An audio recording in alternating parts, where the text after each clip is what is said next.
Beetlejuice is the sequel over 35 years in the making. The film is once again, just like the first film, directed by Tim Burton and scored by Danny Elfman. In this film brings back the original big three of Michael Keaton as Beetlejuice, Winona Ryder as Lydia Deetz, and Catherine O'Hara as Delia Deetz. And everyone is brought together after the death off screen of the original father in the original movie. At his funeral, they go back to the original house, and that's when Beetlejuice is back on the loose. Also back in this movie, for the first time, is Astrid Deetz, the daughter of Lydia, who's played by Jenna Ortega, who meets a boy who lives around the original house of the first film, Jeremy, played by Arthur Conti. Also in the loose in the afterlife is Dolores, who's played by Monica Bellucci, an ex-wife of Beetlejuice looking for revenge.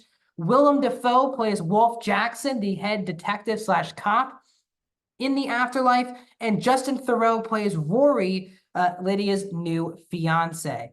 The film is an hour and 44 minutes and is PG-13. Welcome back to Brandon Review. I'm so excited to be talking about Beetlejuice. If you're new to the channel, please subscribe and ring that bell for notifications. I talk all things movies, TV, box office. I also do out-of-theater reactions and movie franchise rankings, so please subscribe.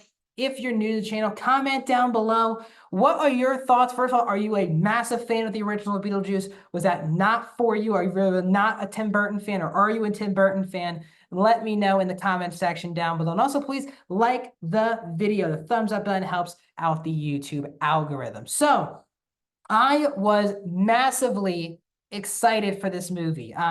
Beetlejuice is definitely up there for one of my favorite movies. I rewatch it usually around every Halloween. I've done that my whole life, if it's just me or the family, but really just been me recently, just rewatching it every October. Michael Keaton is one of, if not my favorite actor, and I fell in love with him and still think my favorite performance of his is as Beetlejuice. I'm not a big Tim Burton fan. He had that run in the mid 80s to the early 90s that I enjoyed, but really in the last 30 years, I haven't really enjoyed many projects that he's been a part of. But the fact that they were doing Beetlejuice 2, bringing back Winona Ryder and Catherine O'Hara and Keaton, Danny Elfman, I was on board. So I was very excited. So that's how I came into watching this one. Let's get my thoughts. Now, what I'm going to say here, this is a tough one. This movie left me a bit disappointed. I wasn't expecting this movie to reach the heights of the original film. And again, this movie does not come close to being on the same par as the original film. I felt a lot of meat left on the table with this film, and I'll get into it in a second. But for me, easily the best part of the movie is the cast. Let's start with the OG characters. So Winona Ryder, who was definitely, it really was an ensemble in that original film when you had Alec Baldwin and Gina Davis with Michael Keaton's Beetlejuice, plus you had the Deetz's family. But Winona Ryder kind of feels like the lead character of this film, and she is excellent. I love this renaissance that she's had over the last 10 years since Stranger Things blew up, and she's been phenomenal her whole career. And she gets a lot more screen time with Catherine O'Hara, which I enjoyed. And she's just a fun actress, and the place where they put her almost 35 years after the events of the first film actually makes sense. So I really enjoyed her character. Catherine O'Hara, just like in the first film, steals all of the scenes that she is in. She's a lot nicer than she was in the original film, but I just love Catherine O'Hara, a comedy legend, and it's always great to see her on screen. Michael Keaton has not missed a step as this character. I think people felt that with Batman, and I don't have as much emotional attachment to him as Batman as I do for him as Beetlejuice. So I was really hoping that he was this great, and he continues to be just utter perfection as this character. He's entertaining, he can be creepy, he can be hilarious, over the top. He is fantastic in this movie, and it's very fun to see him and Winona Ryder interact again, because again, we haven't seen them since Winona Ryder was a child, and Keaton was also very young at the time of the first movie, and now seeing them where they are in their careers, it is a lot of fun to watch on screen. The other cast standout that I would say is the only new character that I really enjoyed, but Jenna Ortega continues to work. It helped that she got this part because she teamed up with Tim Burton on Wednesday, which I reviewed here on the channel. Loved Wednesday. If you know the channel, I'm the biggest Jenna Ortega fan, and she once again delivers. She does feel like a Winona Ryder, Lydia Dietz, a doppelganger mini-me in this movie, which fits perfectly. I didn't know if the casting would work, but I thought Ortega really worked in this movie. And seeing her interact with O'Hara and Ryder is tons of fun in this movie. She's kind of playing Wednesday Addams for like the first half of the movie, and then she kind of turned on something else. I wish they kind of let her do more than just kind of Wednesday in the first like half of the movie. But she's a presence I like watching on screen. She's very good. Danny Elfman once again delivers the score. It's an excellent score. My biggest positive too with the way the movie was made is the movie didn't, because it's 35 years after the original film, didn't just go with the CGI. The movie completely, just like the first film, sticks with practical effects. I think that's a breath of fresh air while watching a movie like this. You expect, especially with reboots or sequels or legacy sequels like this, that the studios are like, well, we're going to make this movie now, but we're going to up it with CGI and good special effects, and that'll make the movie better. I really respect that Tim Burton and the visual effects and team and the practical effects team stuck with practical effects and didn't just, be lazy and CGI everything. So the fact that they went the practical effects worked a lot in this movie. It's a really good scene where a character is stapling themselves back together. Thought that was a really well done scene. There was definitely some questionable effects, but they're just like they were in the first film, so I don't really mind it as much.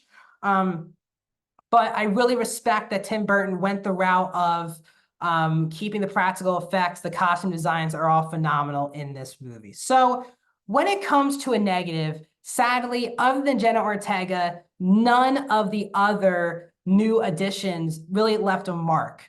Willem Dafoe has one bit that kind of works for the movie, but he's very much a throwaway character. Justin Theroux did not work for me in this movie as Rory, and I think it's both the writing and the performance. I don't mind Justin Theroux. I like him in a couple of other things, but this character did not work. I cringed more at the character for bad reasons more than positive reasons.